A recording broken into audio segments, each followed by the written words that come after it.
Ca, hane. Ya apa kabar? Go gedang di Kaya Ruca. Selamat datang di Ca Pajak. Ca Pajak, cangkruan pajak kan wilujatan siji. Wani. Halo Ca dan yang pemirsa setia Ca Pajak. Kita ketemu lagi ya, cangkruan bareng nih sama Ning Gigi dan juga Ca Iwi. Halo Ca, halo Ning. Ya apa kabar? Api-api kabeh kan ya? Semoga ya api-api semua ya kabarnya ya. Udah siap belum nih? Kita ngobrolin lagi seputar informasi terkini seputar perpajakan. Sama Ca Iping tentunya. Sudah siap ya Ca Iping ya? Oke. Berbagi informasi ya Ca Iping. Banyak ya? yang baru ya di 2025. Betul. Kita mau bahas yang baru nih Ca Iping di 2025. Apalagi kalau bukan Cortex. Nah, udah siap ya Ca dan Ning, kita mau bahas tentang Cortex. Ini sesuatu yang baru. Silakan kalau misalkan ada yang ingin diketahui soal Cortex ya jangan di skip videonya ya. Tonton terus sampai akhir episodenya. Ya, nah seperti yang mungkin Ca dan Ning setelah ketahui gitu ya, per 1 Januari 2025 Direktorat Jenderal Pajak telah mengimplementasikan sistem informasi administrasi perpajakan yang baru yaitu Cortex. Nah, Iping boleh dong diinfokan nih, diceritakan secara singkat gitu ya. Lengkap juga nggak apa-apa. Singkat tapi lengkap. Ya, Gimana singkat tapi tuh? lengkap gitu ya. Sebenarnya Cortex itu apa sih, Ca? Ya, Cortex itu memang aplikasi baru gitu ya, aplikasi baru dari Direktorat Jenderal Pajak yang tujuannya adalah untuk memudahkan wajib pajak, biar pelaporannya lebih efisien seperti itu nih. Jadi wajib pajak itu bisa melakukan berbagai aktivitas perpajakan secara digital melalui satu aplikasi saja ya. Nah, contohnya misalkan wajib pajak itu mau daftar NPWP gitu ya, mau daftar NPWP. Kalau kemarin kan pakai IREK ya. Iya, artinya mulai 2025 wajib pajak pakai daftar NPWP pakai Cortex. Seperti itu. Kemudian wajib pajak gitu ya kan pengen ngitung pajak, motong pajak karyawannya gitu ya. Kalau kemarin pakai e-Bupot gitu ya. Kalau sekarang pakai Cortex gitu ya. Kemudian wajib pajak itu ini nih Gigi, transaksi gitu ya. Kemudian pengen bikin faktur. Kalau kemarin pakai e-faktur, sekarang pakai Cortex gitu ya. Kemudian wajib pajak mau minta layanan perpajakan ini misalkan minta KSBP misalkan gitu. Kalau kemarin di online ya. Di online ya. Kemudian mau PBK gitu ya, kemarin pakai IPBK gitu ya dan lain-lain. Sekarang kumpul semua di Cortex. Ya. Jadi kan itu lebih mudah ya, enggak ini pakai apa ya? Mau bayar pakai e-billing, mau lapor pakai apa gitu ya, seperti itu. Jadi kalau kemarin tuh aplikasinya banyak sekali gitu ya, EE-nya sampai bingung ya, e-billing sama e-billing aja nggak bisa bedakan wajib pajak. Lapor pakai e-billing gitu ya. Nah sekarang semuanya pakai Cortex sehingga wajib pajak tuh nantinya diharapkan semakin mudah dalam melakukan hak dan kewajiban perpajakannya, melaksanakan hak dan kewajiban perpajakannya seperti itu nih Gigi. Oh jadi memang kita pindahan ya. Bisa dibilang pindahan gitu kan? Iya, kita dari pindahan. yang tadinya tuh banyak aplikasi gitu terpisah-pisah, alamatnya yang IREK lah yang IREK itu jadi faktur ini. Gitu ya. Sekarang kita kumpulin jadi satu rumah. Semuanya ada di Cortex. Gitu ya. Aksesnya sekarang di Cortex DJP cortexdjp.pajak.go. Jadi satu di situ jadi semuanya. Satu di situ ya. Jadi sekarang semuanya kalau terkait dengan pemenuhan kewajiban perpajakan per 1 Januari 2025 di cortexdjp.pajak.go.id. Nah, kalau untuk Cortex itu sendiri menunya apa sih, Cak? Isinya? Nah, menunya ya sama menunya semua hak dan kewajiban perpajakan bisa dilaksanakan di Cortex gitu ya. Nah, contoh salah satu gitu ya, mungkin ini kelebihan dari Cortex gitu ya. Kalau kemarin di DJP online ya, mungkin sentral aplikasinya kita ya, boleh dibilang seperti itu ya, walaupun terpisah EE-nya lagi ya, faktur ya beda lagi, beda lagi gitu ya. Nah, kalau di DJP online itu wajib pajak kan melihat profilnya itu terbatas ya, hanya kalau nggak salah di DJP online itu hanya informasi, kemudian bayar, lapor, layanan perpajakan ya. Betul. Informasi pun di situ kayak ya cuman Iya, identitas, benar. kayak ya gitu-gitu aja ya. Nah, di apa namanya, di Cortex nanti ada menu My Portal gitu ya. Itu mengelola profil wajib pajak. Di situ lebih lengkap lagi di situ. Jadi di situ ada informasi identitas, informasi daftar keluarga di situ, Oh, daftar keluarga informasi juga ada di situ ya, Cak ya? banknya di situ, kemudian informasi KLU di situ ada, kemudian ya banyak di situ semua. Lebih lengkap daripada di Cortex gitu ya. Itu di menu My Portal. Nah, kemudian kalau ingin buat faktur sekarang, kalau kemarin Iya, kan bikin faktur alamat ya, sekarang e-faktur, iya. di apa namanya, Cortex nanti ada di menu di atas adalah e-faktur. Kalau wajib pajak mau buat faktur cukup di situ. Nah, Hmm, ini nyambung ke registrasi lagi ya. Kalau kemarin kan wajib pajak mau buat faktur itu daftar PKP dulu, kemudian apa ya, minta nomor dulu gitu ya di iya. Enova, kemudian nanti bikin fakturnya di apa namanya, web e-faktur, kemudian harus minta dulu apa, Sertifikat sertifikat elektronik elektronik, gitu ya. Ini kan benar. itu kan panjang sekali prosesnya ya. Nah, dengan Cortex itu nanti wajib pajak tinggal klik di menu e-faktur, nanti langsung aja buat faktur di situ. Nggak perlu Nggak perlu minta minta faktur. nomor faktur tuh nggak nggak perlu perlu. ya? Nanti nomor fakturnya generate by system. Ah, Nah, tinggal daftar apa namanya, daftar PKP, nanti sistemnya nggak menentukan apakah ini risikonya rendah atau tinggi gitu ya, ini perlu verlap atau enggak, seperti itu. Nah, kalau sudah disetujui PKP-nya, nanti menu e-fakturnya kebuka.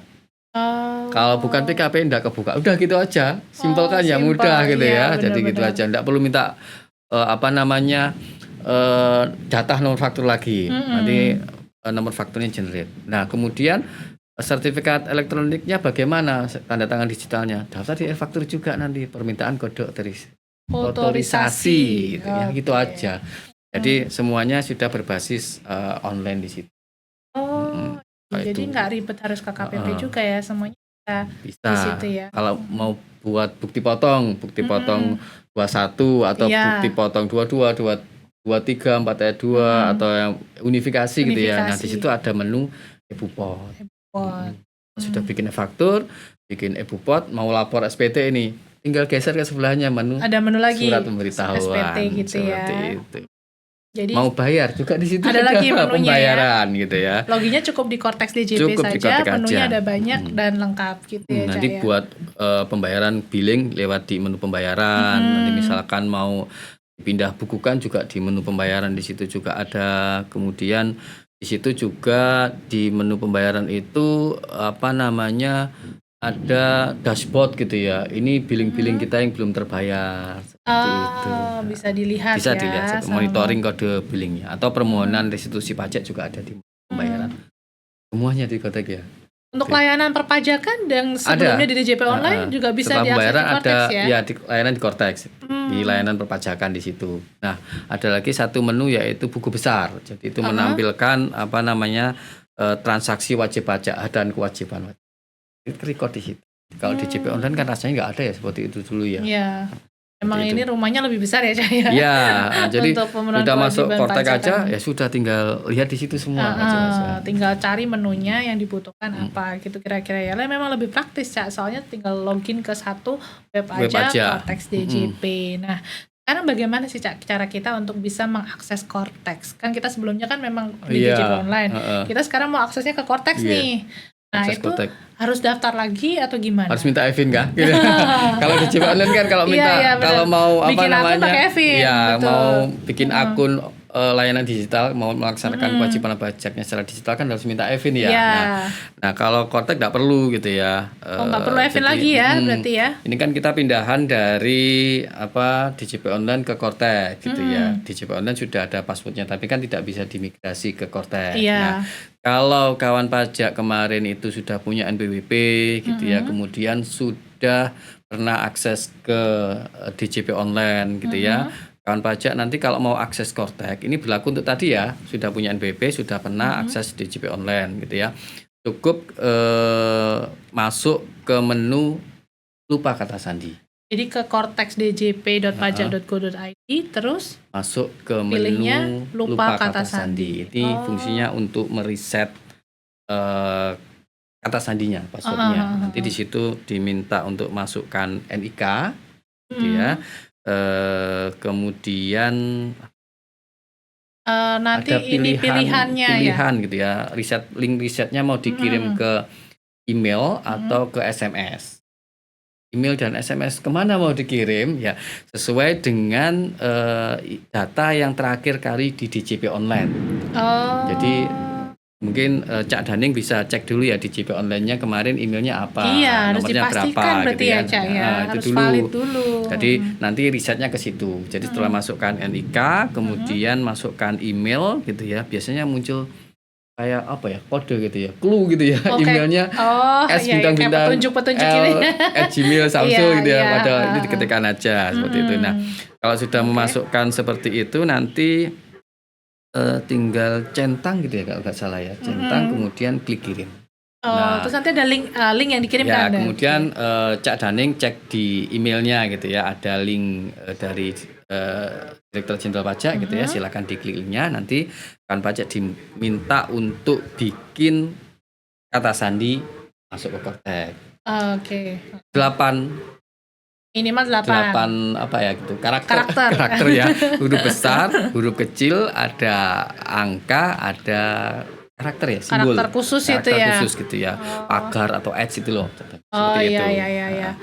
Oh, jadi memang kalau untuk di Cortex ini dia ada kriteria passwordnya ya, jangan lupa kan ya. Biar aman gitu ya. Tapi aman banget nih kalau udah 8 ya, minimal 8 huruf besar, huruf kecil, angka sama karakter khusus yang seperti pagar, gitu-gitu ya.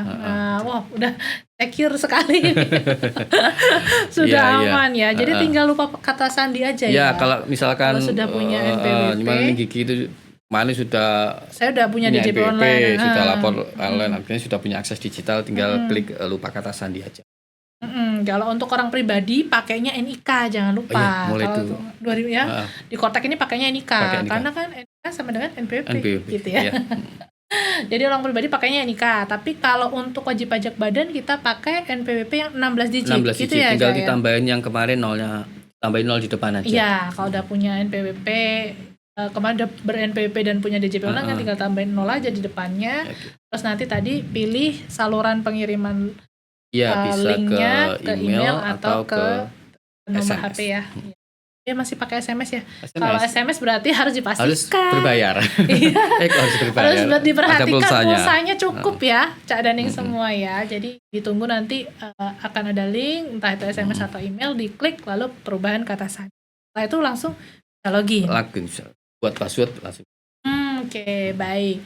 Nah, Cak Iping, itu tadi kita sudah belajar cara masuknya nih. Nah, kalau terkait dengan Cortex ini, selain memang lebih lengkap menunya, lebih praktis gitu ya, masuk ke dalam web, menyelesaikan kewajiban perpajakan, ada hal yang baru nggak yang berbeda sama DJP online lah?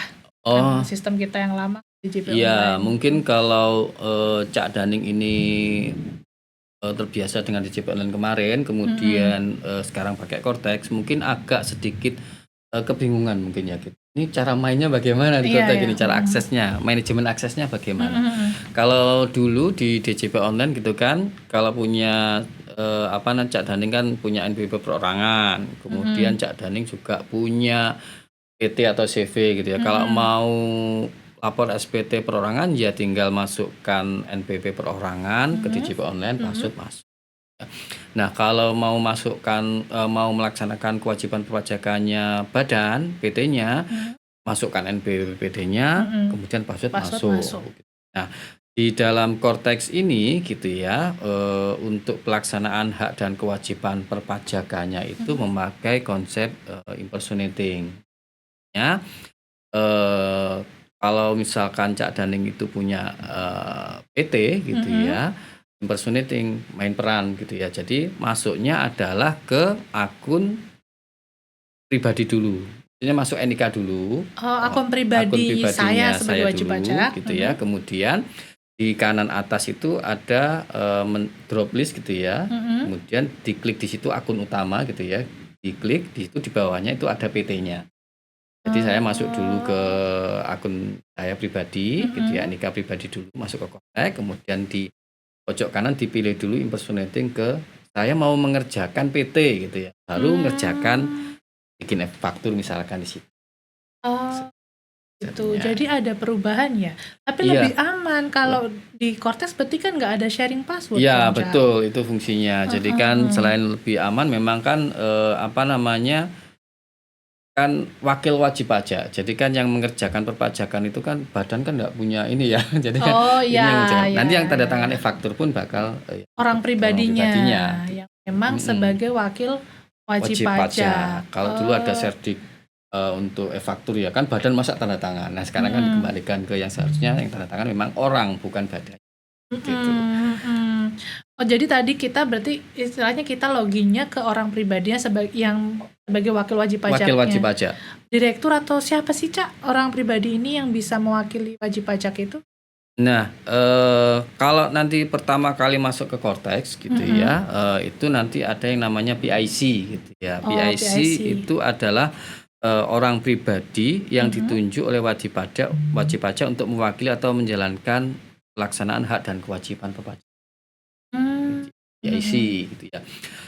Jadi dia yang kalau untuk login awalnya PIC-nya adalah sama seperti tadi yang penanggung jawab di DJP Online. Defaultnya itu ya. Jadi email defaultnya sesuai DJP Online, SMS-nya sesuai dengan yang terakhir di DJP Online, penanggung jawabnya yang bisa akses ke akun badan itu ya penanggung jawab yang terakhir kali ada di DJP. Nah, kalau misalkan ya Cak ya, kan itu defaultnya yang ada di DJP Online. Nah ternyata belum update nih Cak, ada pergantian lah katakanlah. Direkturnya ganti ya. Direkturnya ganti katakanlah. Itu bisa diubah? Bisa diubah. Jadi nanti Cak Daning ini masuk dulu ke akun badan gitu ya. Misalkan berarti kan lupa kata sandi badan dulu. Ini dari awal ya, lupa kata sandi, masukkan NPWP badan, kemudian dipilih ke email gitu ya. Kemudian di reset passwordnya, masuk ke email badannya, kemudian buat password gitu ya. Nah setelah itu masuk ke portal saya di akun badannya, portal saya, kemudian informasi umum di portal saya di sebelah kiri ya, portal saya di agak bawah di informasi umum, kemudian di informasi umum itu di pojok kanan atas ada tombol kuning kalau nggak salah ya. Klik edit. Nah, di situ di-edit, kemudian bisa di-scroll ke bawah gitu ya ke related person atau wakil pihak terkait di situ. Kemudian silakan dibuka di situ. Ya, coba di situ pihak terkait. Nah, di situ muncul list nama PIC-nya yang lama. Itu bisa dihapus, bisa ditambah gitu ya. Misalkan di situ direkturnya sudah nggak ada, ini udah pindah, orang yang ganti ya, dihapus saja ya. Kemudian diklik tambah. Nah kemudian ada menu apakah PIC. Kalau orang yang baru ditambahkan ini adalah merupakan PIC langsung aja dicentang, nanti berubah ke beliau. Tapi kalau misalkan tadi ya maksudnya PIC kan nggak mungkin ngejain semua, misalkan mau nambah ke pegawai juga boleh gitu ya. Tapi kalau ini kasusnya ganti PIC, berarti diklik apakah PIC, diklik nanti datanya. Kemudian turun ke bawah, klik pernyataan, simpan, udah biasanya. Udah ganti gitu ya. Nah berarti nanti kalau misalkan mau melakukan pelaporan pajak si badan ini ya, badan usahanya mau melakukan pelaporan pajak, beresin semua kewajiban perpajakannya, harus login dari PIC itu dulu. Iya, berarti PIC yang baru login dulu ke NIK-nya, masuk ke akun PIC yang baru, kemudian masuk ke kanan atas, ada akun kan, ada namanya beliau gitu ya, kemudian diklik aja di situ, muncul drop list PT-nya. Kalau sudah ditambahkan akan muncul di situ. Kalau belum tidak akan muncul. Jadi banyak ya Cak kerjaannya dari PIC ini akhirnya. Kan apa-apa harus PIC berarti.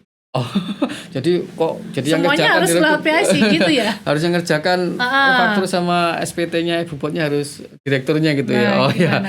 Ya nanti sama seperti tadi. Sebenarnya itu kan wakil atau kuasa wajib pajak gitu ya. Nanti direktur gitu ya bisa menambahkan wakil dari perusahaannya gitu ya. Jadi misalkan manajer keuangannya seperti itu bisa ditambahkan, direktur keuangannya bisa ditambahkan. Jadi nanti yang ngerjakan nggak saya semua. Masuk ke yang tadi ya, masuk pihak terkait informasi umum, kemudian edit pihak terkait, ditambahkan saja di situ. Tapi tidak dicentang sebagai tapi PIC. tidak dicentang PIC. PIC-nya hanya satu. Hanya satu. Untuk super satu user, wajib pajak. ya, super Oke, user. siap.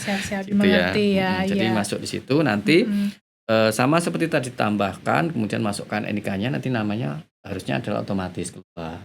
Dia tinggal di klik pernyataan di bawah, kemudian di nanti PIC-nya bisa membagi tugas ke orang-orang itu. Oh iya, berarti. betul. Jadi kan nanti yang wakil kuasa ini kan, direktur kan nggak mungkin tak bagikan semua kerjaan saya gitu. Iya. Kan mau tak bagi-bagi Nah, ini. biasa kan beda-beda yang ngerjainnya. Iya. Satu pusing. Ini PPH 21-nya, Ibu 21-nya mau tak kasih ke HRD gitu ya. betul. Fakturnya ini mau tak kasihkan ke bagian apa biasanya? Iya, Pemasaran apa ya? Gitu. Penjualan gitu ya. Nanti setelah menambahkan wakil dan kuasa, nanti dipilih role-nya gitu ya. Jadi nanti masuknya gitu kemana ya? ya? Jadi di menu di wakil atau kuasa. Wakil dan kuasa tadi, kemudian ditetapkan role-nya. Apakah dia drafter dipotong atau bikin draftnya aja.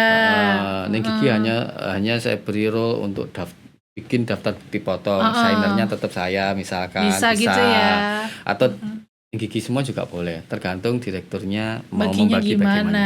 Gitu Ada ya. drafter bukti potong, ada signer bukti potong, ada drafter faktur, ada signer faktur, ada SPT juga sama. ada signer SPT. Okay. Nanti serahkan kepada PIC-nya untuk membaginya seperti itu. Nah berarti Cak, untuk PIC sama orang-orang yang ditunjuk ini harus punya akun Cortex dong.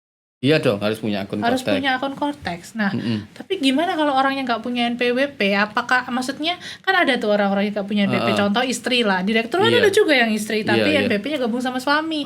Apa harus daftar NPWP juga bagaimana nih? Apakah harus daftar NPWP? Nah, gitu ya. Harus punya akun Cortex. Harus punya akun Cortex. Iya. Tapi apakah harus punya NPWP? Nah, gimana tuh, Cak? Ya nanti aja lah. Kita bahas lagi nanti tapi lanjut harus punya ya. akun ya. Harus punya akun Cortex. Kita lanjutin lagi pembahasan di episode berikutnya ya. Oke.